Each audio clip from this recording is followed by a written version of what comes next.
OpenAI just told the world that the keyboard is on the way out, that the real way to use a computer isn't typing anymore, it's talking. And they shipped a voice that listens and speaks at the same time to prove it. 150 million people already talk to ChatGPT every single week, and this new one, called GPT-Live, is a genuinely different animal. You can cut it off mid-sentence, tell it to slow down, redirect it, all without waiting your turn.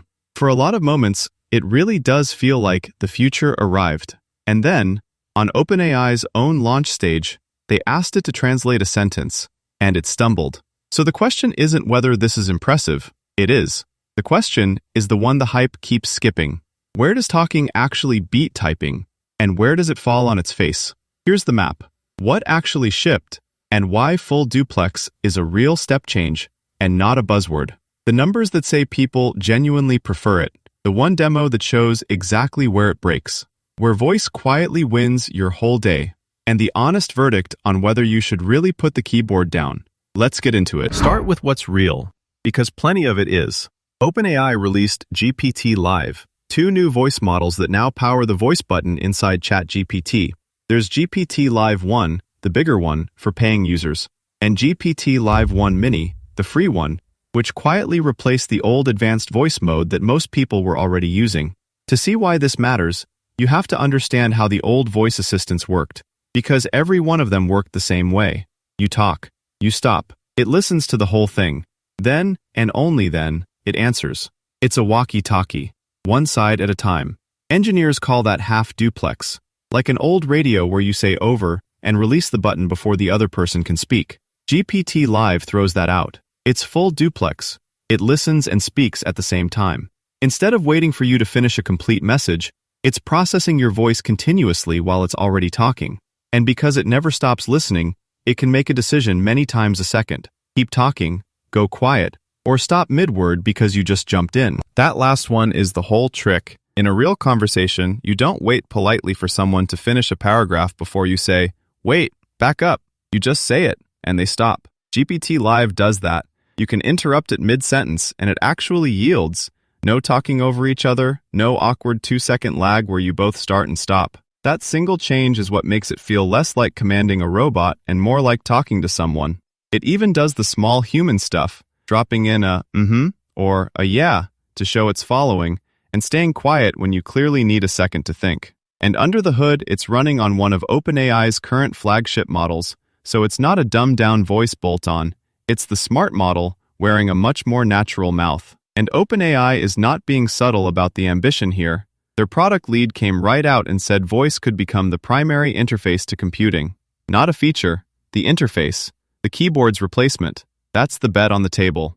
So the fair thing to do is take it seriously and then actually test it, starting with whether real people even prefer it, because this could all be a nice demo that nobody actually likes.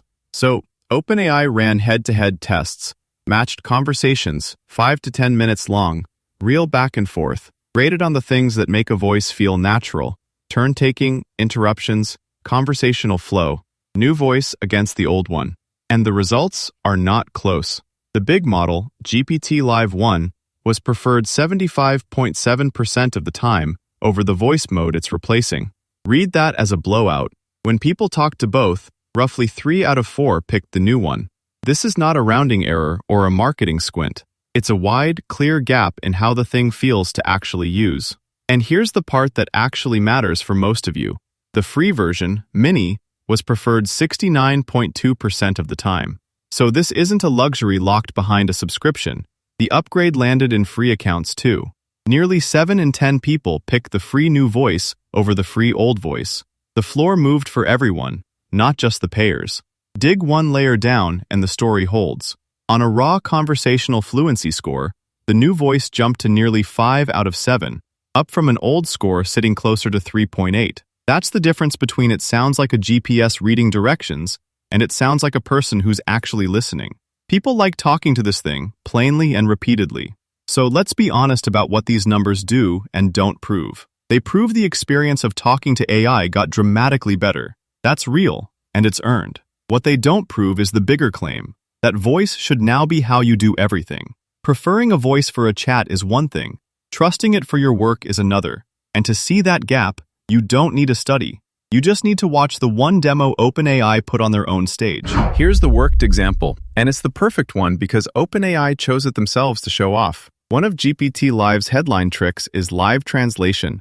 You don't flip a setting, you just tell it, out loud, translate everything I say into another language. And because it's full duplex, it starts speaking a running translation while you keep talking. No stopping, no turns. On paper, it's science fiction, a universal interpreter living in your phone. And watch the first half of it, because the mechanism genuinely delivers. Someone speaks a sentence in English. The model doesn't wait for the period. It's already translating the front of the sentence, while the person is still saying the back of it. Output flowing at the same time as input. That is the full duplex magic made concrete. For a whispered translation in your ear during a real conversation, that timing is exactly what you'd want. So far, so future. And then the actual translated audio comes out, and that's where it faceplants. On stage, when it translated into Hindi, the voice came out with a heavy American accent, wrapped around phrasing that was stiff and bookish. Technically correct, but not how a single actual Hindi speaker would ever say it. Every word in the right slot, and nobody who grew up speaking it would mistake it for a native. And this isn't a one-off glitch you can wave away. OpenAI said it in their own fine print. The voice is optimized for most spoken languages, and for others, it may have a non-native accent or gaps in fluency. Translate that from corporate. It's great in English and a handful of big languages, and it gets shakier the further you go from there. The universal interpreter has a very uneven map. So hold both halves of that demo at once, because together they are the whole video. The full duplex plumbing, listening and speaking at the same time, is real, and it's a genuine step forward. The quality of what actually comes out the other end, in the exact feature they picked to impress you, was not something you'd rely on in front of someone who matters. Brilliant pipe, unreliable water. And that split is the pattern everywhere you push on it. Now let's give it its due, because there's a real place this belongs, and it's bigger than the skeptics think. Voice wins decisively anytime your hands and eyes are already busy. In the car, you're driving, you can't type, you can't read a screen, and a conversation you can interrupt and redirect is genuinely safer and better than poking at a phone. That's not a gimmick. That's a daily, high-value use. And full duplex makes it feel effortless. Same story in the kitchen. Hands in the dough and you can just ask, how much butter? What's next? Start that timer, mid-task, without wiping your hands or losing your place. Anywhere the keyboard was never an option in the first place, voice isn't beating typing. It's beating nothing. It's opening a door that was closed. And there's a use that matters more than convenience, accessibility. For people who can't easily type or can't see a screen well, a natural, interruptible voice isn't a nicer option. It's the difference between using this technology and being locked out of it. When people at OpenAI say voice could be the future interface, this is the part that's flatly true today. For a real slice of people and a real slice of moments, talking is already the best way in. Add the casual middle, too. Walking and thinking out loud, batting an idea around without the ceremony of opening an app and typing a paragraph. For low stakes, moving around life, a voice you can talk over is lovely. But notice the common thread in every one of these wins. None of them is your desk. None of them is your actual work. Hold that thought, because it's the whole hinge of the verdict. Because the second you carry it to the desk, the cracks show, and they're not small. Start with the dumbest, most human one. Nobody wants to monologue at their computer in an open office. Full duplex is wonderful when you're alone in a car. It's mortifying in a room full of coworkers who can hear you narrating a spreadsheet to your laptop. A huge amount of real work happens in shared, quiet rooms where talking out loud isn't natural.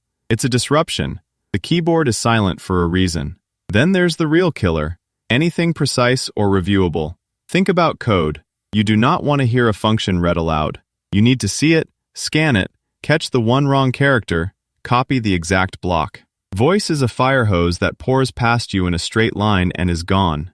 Code, spreadsheets, legal wording, a careful email, anything where being exactly right matters and you need to review it before you commit.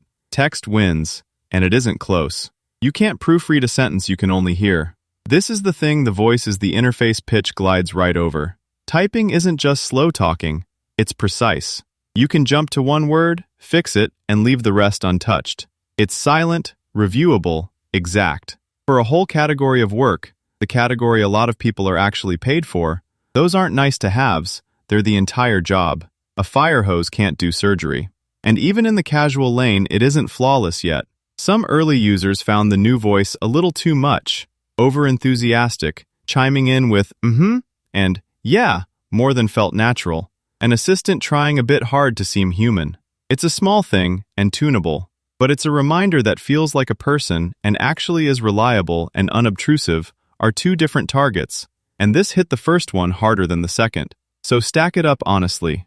Voice wins hands-free, mobile, casual, and accessible. A real large territory. Text wins precise, reviewable, silent, and shared space.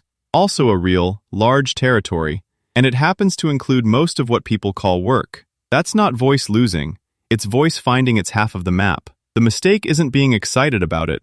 The mistake is being told it's the whole map when it's clearly half. Which brings us back to the big claim. Voice as the primary interface to computing. And the honest answer is a genuinely useful, sort of. OpenAI isn't wrong that voice is becoming a primary interface. For a growing set of moments, it already is. They're wrong, or at least way ahead of the evidence, that it becomes the primary interface, singular, the one that retires the keyboard. The clearest way to hold it?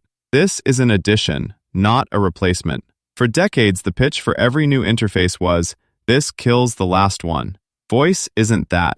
It's a second parallel way in, finally good enough to be the best option for a big chunk of your life, sitting right next to the keyboard that's still best for the rest. You'll use both and switch between them without thinking. And that's exactly why the labs are pouring money in.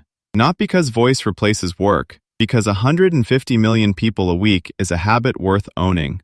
And being the most natural voice is how you keep them. The interface war isn't voice versus text. It's who owns the voice half. And this was OpenAI planting a very large flag. So bring it home. 4 things to actually remember about GPT-Live. 1. The core upgrade is real. Full duplex, listening and speaking at the same time, interruptible like a real conversation, is a genuine step change, and the 75.7% preference proves people feel it. This isn't hype. Talking to AI got dramatically better. 2. It does not replace the keyboard. Anything precise, reviewable, or done in a quiet shared room still belongs to text. And that's most of real work. Voice is an addition, not a subtraction. 3. The gaps are real, and they showed them to you. The live translation demo nailed the timing and fumbled the actual language. Heavy accent, unnatural phrasing. And OpenAI admits fluency drops off outside the big languages. Brilliant plumbing, unreliable output. 4. Where it wins big. The car, the kitchen, hands-free, accessibility, the casual middle. Anywhere the keyboard was never an option. Voice isn't just better, it's the door opening. That part is the future, right now. So the verdict, GPT-Live is magic for the car and the kitchen. And not for the desk, yet. It's a real, earned step change for casual, mobile, and accessible use. Sold to you as the death of the keyboard, it very much is not. The honest read? Voice is the future of some of how you use a computer, being marketed as the future of all of it. Enjoy the half that's genuinely great, and keep your hands on the keyboard for the half that isn't. And should you actually put the keyboard down? For your real work? No. And don't let anyone talk you into it. For the car, the kitchen, a walk, or if typing is genuinely hard for you, yes, and it's better than it's ever been. Use the right one for the moment. That's the whole skill. Every new interface gets sold as the one that kills the last one. And the real story is almost always and, not instead. That's the loop. We'll keep reading the fine print under the hype so you don't have to. Stay in the loop.